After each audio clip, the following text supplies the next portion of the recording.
दोस्तों, आज हम बात करने वाले हैं एफएमजी जुलाई 2023 के सेशन में पूछे गए पैथोलॉजी के टोटल 13 प्रीवियस क्वेश्चन। तो जहां पर भी स्टार ऐसे मैंने टिक किया है, यहाँ पर आप देख सकते हैं वो नीट पीजी में भी प्रीवियस क्वेश्चन में पूछे गए। तो टोटली जब मैंने देखा ना पैथोलॉजी, मेडिसिन, ये सारा सेक्शन में अभी तक मैंने देखा है, तब मुझे लग रहा है कि नीट के जो प्रीवियस क्वेश्चन है उसमें से बहुत सारे ऐसे भी टॉपिक है जो दोनों में रिपीट आ रहा है। तो एक बार नीट पीजी के पीवाईक्यूज भी आप देख सकते हैं, यहाँ पर आई लिंक है, वहां से आप दूसरे वीडियो पे देख सकते हैं। तो out of the mountain of despair a stone of hope, हमेशा एक हताशा के पीछे, हताशा भले ही माउंटेन जैसी हो, एक आशा का पत्थर तो हमेशा रहता ही है। तो पहला जो हमारा क्वेश्चन जो पूछा गया था वो था हिपेटोसेल्युलर कार्सिनोमा। अभी hepatocellular carcinoma associated with which carcinogen, ये पूछा गया था। तो आंसर इज अफ्लाटॉक्सिन। अभी अफ्लाटॉक्सिन क्या है? It is produced by the aspergillus species and present कहाँ पर होती है? तो ग्राउंडनट में, कॉर्न में, पीज में, ये सब में प्रेजेंट होती है। तो यहाँ पर देख सकते हैं कि अदर जो ऑप्शन पूछे गए थे, यही क्वेश्चन में एक पूछा गया था कि बेंजीन। तो benzene it is associated with leukaemia. Then asbestos पूछा था। अभी एस्बेस्टोस का कार्सिनोमा ऑफ लंग के साथ होता है, इसोफेगस का carcinoma, gastric carcinoma, colon carcinoma, ये सब होता है एस्बेस्टोस में। देन आर्सेनिक पूछा था। अभी arsenic it is associated with carcinoma of lung and skin. तो ये रहा हमारा पहला क्वेश्चन। दूसरे क्वेश्चन की ओर पर बढ़ रहे हैं। देखो ये यहाँ पर स्टार क्या है, मतलब नीट में भी ये पूछा ही गया है प्रीवियस में, पिछले 3 साल के अंदर अंदर ये क्वेश्चन रिपीट हो रहा है।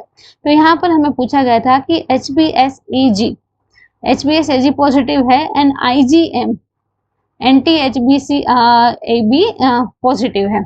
IgM पॉजिटिव है मतलब सीधा एक्यूट है, हमारा हेपेटाइटिस है। एक बार ये वाला ग्राफ देख लो, यहाँ से मतलब क्वेश्चन होते ही है ऐसे कि सबसे पहले शुरू में जैसे ही डिसीज आया कौन बढ़ेगा? HBs है वो इंक्रीज होगा, फिर 24 वीक तक वो डिक्रीज हो जाएगा। देन तब वहां तक HBe एंटीजन है, तब वहां तक पॉजिटिव रहेगा। जब ये पीक आ रहा है, ये यहाँ तक है HBe पॉजिटिव रहेगा। देन थोड़े टाइम के बाद HBsAg के थोड़े टाइम के बाद धीरे धीरे एंटी HBcAg जो टोटल वाला है वो ऐसे बढ़ेगा, और वो हमेशा मतलब पूरे जीवन में ऐसे प्लेटो फेज में रहेगा। तो इट विल बी प्रेजेंट, कौन सा? एंटी HBc प्रेजेंट रहेगा, और जो टोटल एंटी HBc प्रेजेंट रहेगा, पर उसका जो IgM वाला पार्ट है वो फिर थोड़े वीक में लो हो जाएगा।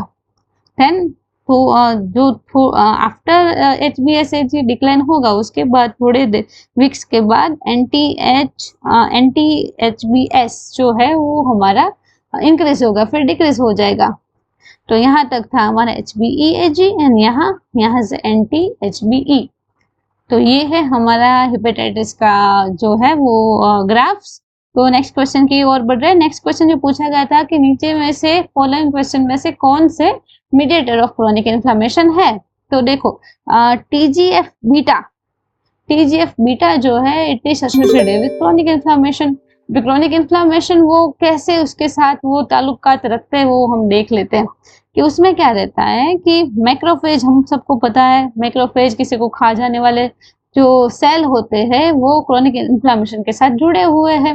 अभी 2 पाथवेज है, अगर मैक्रोफेज को क्रोनिक इन्फ्लेमेशन करवाना है, कोई भी एक्शन करवाना है, तो उसके 2 पाथवेज है। कौन से? एक है उसका क्लासिकल पाथवे एंड दूसरा जो है वो है अल्टरनेट पाथवे। अभी क्लासिकल पाथवे है वो कैसे ट्रिगर होगा कि कोई भी माइक्रोब्स आ गए हैं, इंटरफेरॉन गामा है, ये सबसे मीडिएट होगा, और it will secret the nitrogen oxide and lysosomal enzyme, और ऐसे वो सेल को किल कर देगा।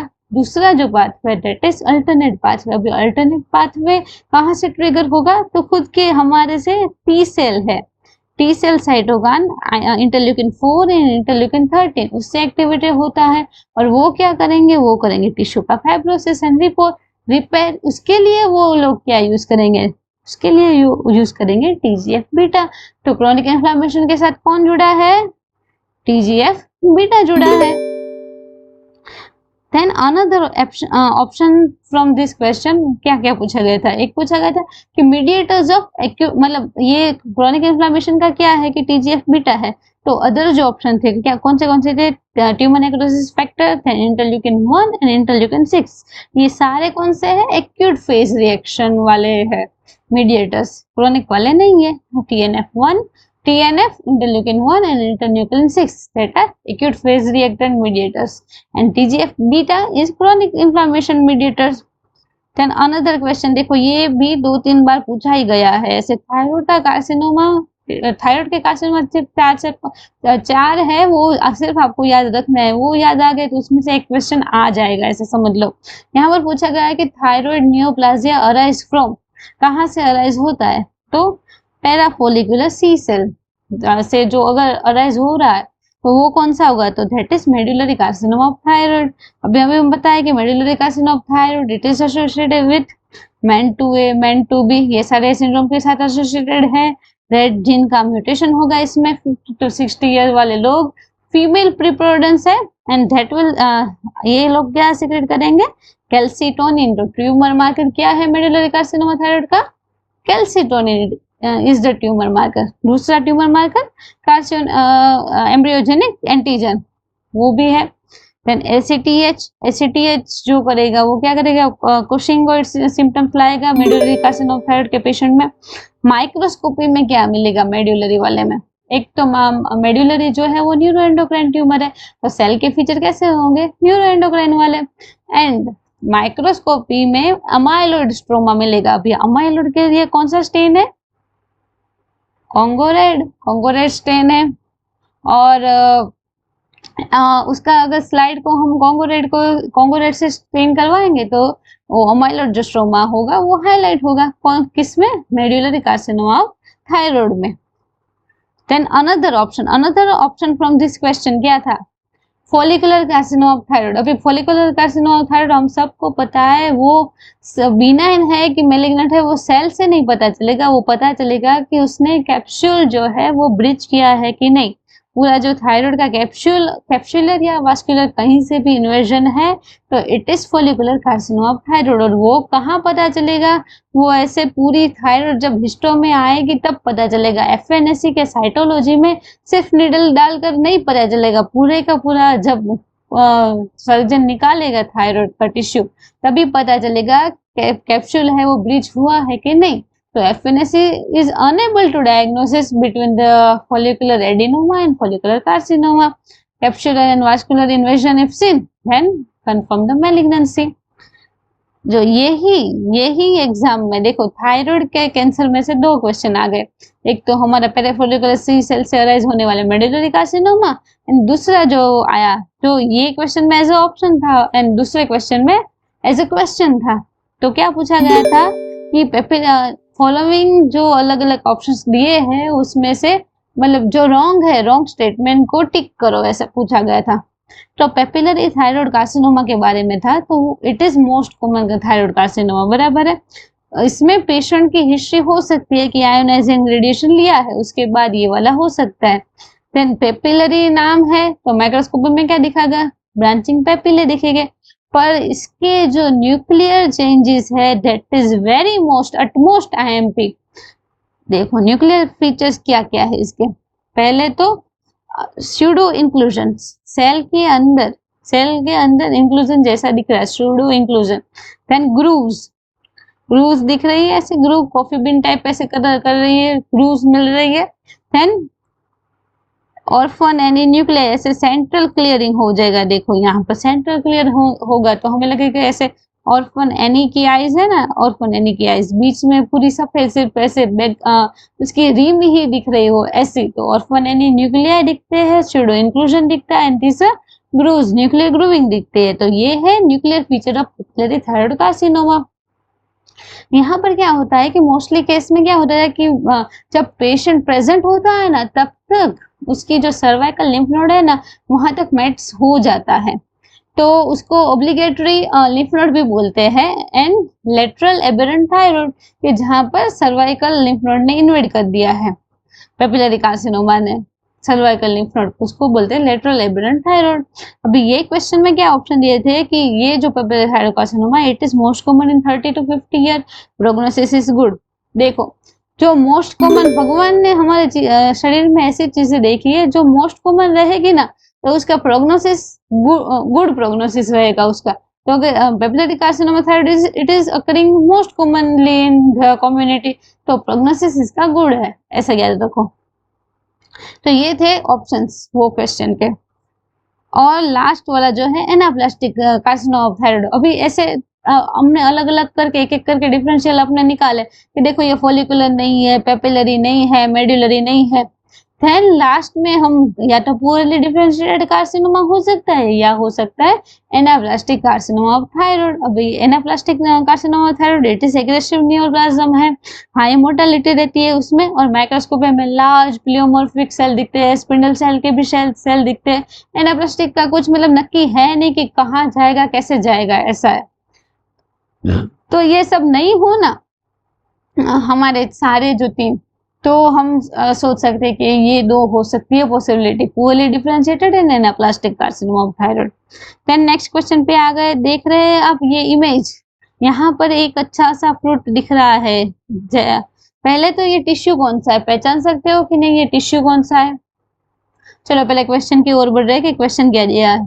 क्वेश्चन दिया है कि patient coming with ascites, oedema and JVP इसका रेज्ड है, टिश्यू बायोप्सी दी है। तो ये है अपना लीवर है, और लीवर का अपीयरेंस कैसा दिख रहा है, ऐसे दाना दाना दाना दाना, डार्क एंड फील्ड ऐसे अलग अलग दाने दाने दिख रहे हैं ना, दिख रहे हैं ऐसे। जायफल, नटमेग जो आता है उसके जैसा अपीयरेंस है cut surface of the liver का। तो वो किस में दिखता है? Chronic venous congestion. तो नटमेग लीवर किस में दिखता है? सीवीसी में दिखता है, chronic venous congestion due to congestive heart failure, right sided heart failure होता है, इसकी वजह से कॉम्प्लिकेशन में chronic venous congestion in the liver हो जाता है और अपीयरेंस आता है नटमेग लीवर का। तो अगर लीवर का कुछ भी ग्रॉस पूछे तो लीवर के बहुत ग्रॉस मतलब टिपिकल है, अगर लीवर में एक तो सिरोसिस हो सकता है, दूसरा हो सकता है मेटास्टेसिस। तो सिरोसिस अगर है लीवर में तो देखो सिरोसिस के भी दो टाइप्स है, माइक्रोनोड्यूलर एंड माइक्रो एंड मैक्रोनोड्यूलर।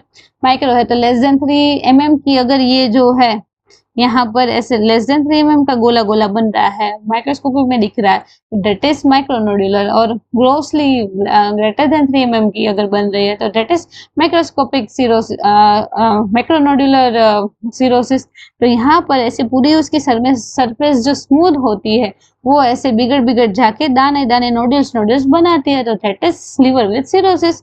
और दूसरी जो आ सकती है दैट इज मेटास्टेसिस। तो मेटास्टेसिस में ऐसे तो मतलब इरेगुलर शेप के अलग अलग ऐसे कहीं पर भी ऐसे मेट्स दिख सकते हैं डिफरेंट कलर के विथ डिफरेंट ओपेसिटीज ऐसे दिखते हैं। तो यहाँ पर हमने आधा रास्ता अपना खत्म कर लिया है।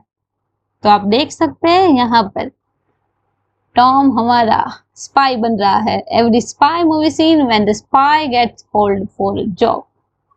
तो ये हो गया हमारा। देन नेक्स्ट ये देखो, ये एफएमजी के लिए भी आईएमपी है, नीट पीजी के लिए आईएमपी है, नीट यूजी के लिए भी आईएमपी। सबसे ज्यादा जो भारतीय महिलाओं में दिखता है, जो सबसे ज्यादा प्रॉब्लम बोल सकते हैं, खून की कमी जिसको बोलते हैं, mostly due to iron deficiency anaemia वाली औरतें होती है। ऐसे HB3 लेके आ गई, 4 लेके आ गई, विल्स अगर मल्टीपल प्रेगनेंसी के साथ आ रही है तो फोलिक एसिड की डेफिशिएंसी हो जाएगी ऐसे।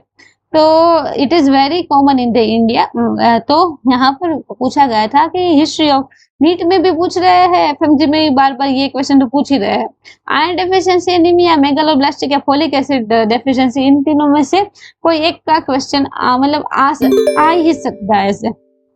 तो यहाँ पर पूछा गया था कि हिस्ट्री ऑफ फटिक फेलियर है, और क्या दिख रहा है? माइक्रोसाइटिक हाइपोक्रोमिक एनीमिया दिख रहा है, MCV एंड MCH डिक्रीज्ड है। तो कौन सा है हमारा? आयरन डेफिशिएंसी एनीमिया, बराबर। अभी आयरन डेफिशिएंसी एनीमिया है, अलग अलग 4 नीचे ऑप्शन दिए हैं। आयरन डेफिशिएंसी एनीमिया में एक तो टोटल आयरन बाइंडिंग कैपेसिटी है वो बढ़ जाएगी, it will increase. Then Menzer index है MCV upon RBC will be greater than 13. IDA and उसको Menzer index से कौन सा डिफरेंशिएट किस डिसीज के साथ डिफरेंशिएट करते हैं? Menzer इंडेक्स से आयरन डेफिशिएंसी एनीमिया एंड अगर थैलेसीमिया है 2 वाला है उसमें भी माइक्रोसाइटिक हाइपोक्रोमिक पिक्चर दिख सकता है, पर उसका जो मेंजर इंडेक्स होगा वो लेस देन 30 होगा।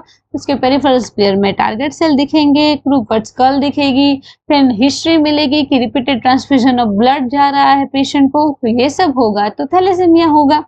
देन अनदर ऑप्शन वाज, एक था एनीमिया क्रोनिक डिसीज, उसमें भी माइक्रोसाइटिक हाइपोक्रोमिक आरबीसी दिखते हैं, पर एनीमिया क्रोनिक डिसीज और हमारे आयरन डेफिशिएंसी एनीमिया को अगर डिफरेंशिएट करना है तो एक रास्ता है क्या?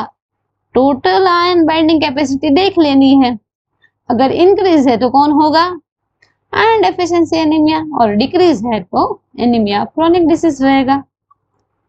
देन 8th क्वेश्चन पूछा गया है कि मदर एंड फादर दोनों थैलेसीमिया के कैरियर है, दोनों कैरियर है, एंड तो प्रोबेबिलिटी क्या रहेगी कि चाइल्ड को थैलेसीमिया मेजर हो। Mother and father both are carriers and probability क्या है कि मेजर हो बच्चे में। अभी देखो थैलेसीमिया कैसा डिसीज है?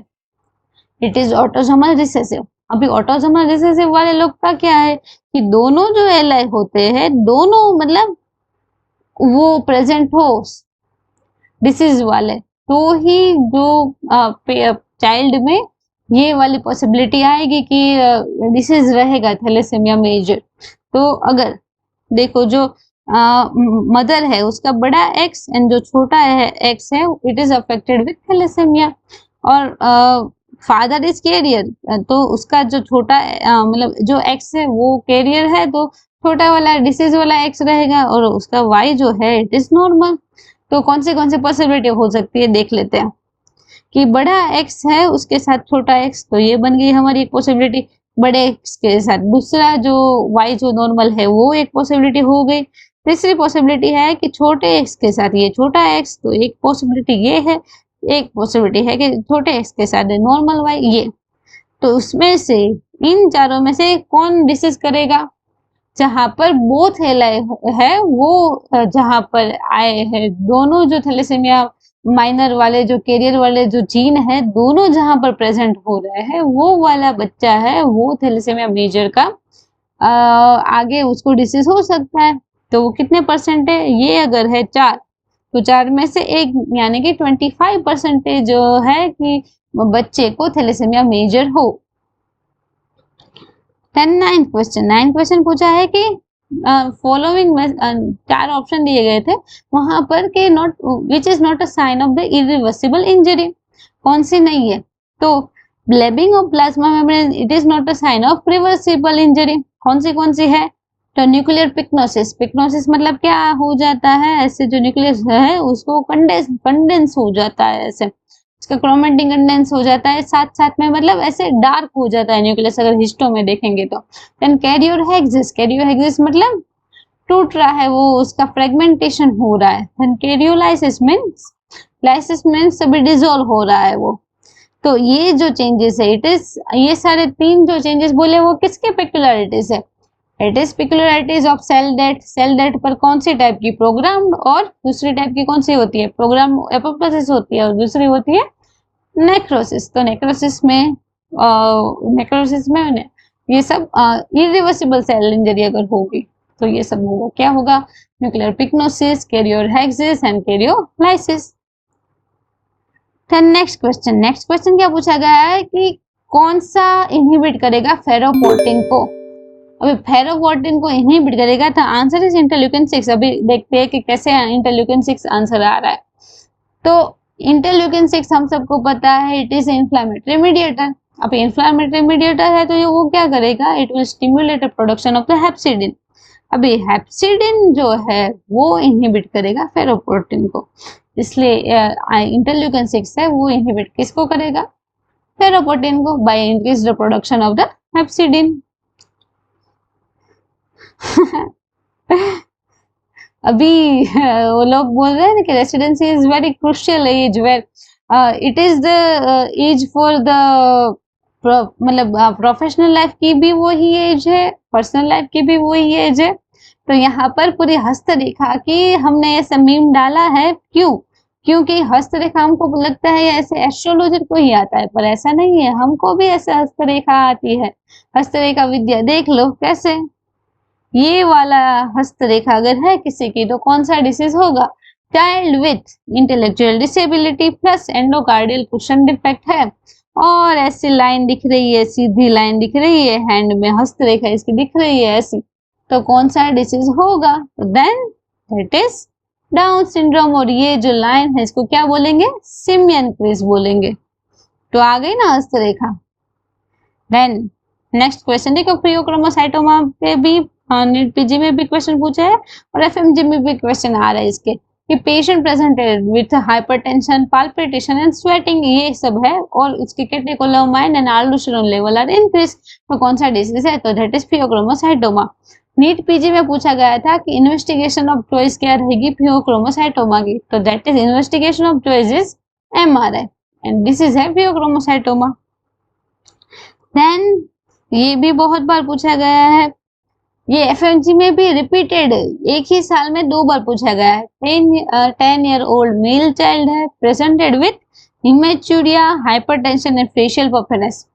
ये सब हो रहा है कितने दिन से? तो 3 दिन से हो रहा है। और हिस्ट्री है कोई इन्फेक्शन की, थ्रोट का इन्फेक्शन है, यूरिन में एल्ब्यूमिन पॉजिटिव है, तो कौन सा रहेगा?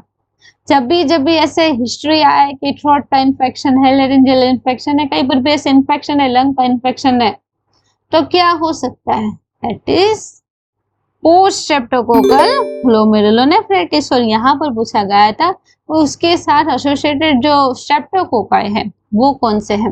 देखो ये कंफ्यूजन रहेंगे कि अगर आपको अपना डिसीज भी देख लिया कि अच्छा पीएसजीएनई है, तो अभी उसका हिमोलाइटिक स्ट्रेप्टोकोकाई कौन सा है? तो it is group A beta haemolytic streptococci. A याद रखना है, ए बीटा हिमोलाइटिक स्ट्रेप्टोकोकाई, ऐसे ग्रुप ए वाला बंदा ही है। और एसओ टाइप टाइटर इसमें रहेगा, देन ग्रेजुलर डिपॉजिट ऑफ IgG&C3 रहेंगे पीएसजीएन में। अभी अनदर ऑप्शन क्या था? देखो यहाँ से हम कंफ्यूज हो सकते हैं कि group A beta haemolytic streptococci, तो group B beta haemolytic streptococci क्या कर रहा है? तो it is most common cause of meningitis in neonates. Beta वाला जो ग्रुप 2 वाला ग्रुप बी है, बी कर रहा है मेनिंजाइटिस नियोनेट्स में, और ग्रुप ए है जिसका वो क्या कर रहा है? पीएसजीएन कर रहा है। तो यहाँ पर हमने हमारे 13 previous question of July session 2023 के एफएमजी के जो थे वो हमने यहाँ पर कंप्लीट किए। तो कमेंट में आप बता सकते हैं कि अगर आपने ये वाला कार्टून देखा है तो इसका नाम क्या है? ये इमेज में भी इसका नाम दिया गया है, तो आप कमेंट में बता सकते हैं